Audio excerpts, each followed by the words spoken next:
আমরা জানবো জাপানের 5টি বিখ্যাত আরবান লেজেন্ড। নাম্বার 1, কুচি সাকে ওন্না। আপনি যদি রাস্তায় একা হাঁটেন আর হঠাৎ একটি মুখোশ পরা নারী আপনাকে জিজ্ঞেস করে, আমি কি সুন্দর? সাবধান হন, তিনি হলেন কুচি সাকে ওন্না। মুখে বড় একটা কাটা দাগ মুখোশ দিয়ে ঢেকে রাখেন। আপনি হ্যাঁ বললে তিনি মুখোশ খুলে জিজ্ঞেস করবেন আবার, এখনো কি সুন্দর? উত্তর যাই দিন না কেন, ফল একটাই, ছুরি দিয়ে আপনাকে সেই একইভাবে কেটে দেবেন। নাম্বার 2, তৈরেনো হানাকো সান।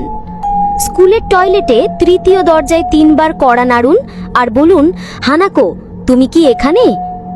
আপনি যদি দুর্ভাগ্যবান হন, ভেতর থেকে কেউ ফিসফিস করে বলবে হ্যাঁ। তারপর দরজাটা ধীরে ধীরে খুলে যাবে। হানাকো-সান আপনাকে ভিতরে টেনে নিয়ে যাবে, চিরতরে হারিয়ে যাবেন এক ভিন্ন জগতে। নাম্বার 3, টেকে টেকে। রেলের লাইনে কাটা পড়ে মারা যাওয়া এক মেয়ের আত্মা, যিনি এখন খণ্ডিত শরীর নিয়ে চলেন, তাকে বলে টেকে টেকে। রাতে একা পথ চললে আপনি শুনবেন টেকে টেকে।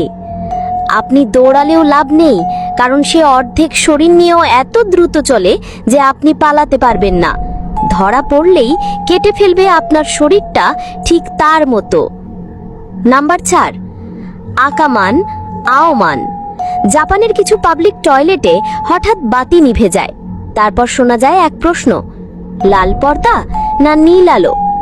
আপনি যাই বলেন না কেন, আপনার মৃত্যু অবধারিত। লাল মানে রক্তে ভিজে মৃত্যু, নীল মানে শ্বাসরোধ করে হত্যা।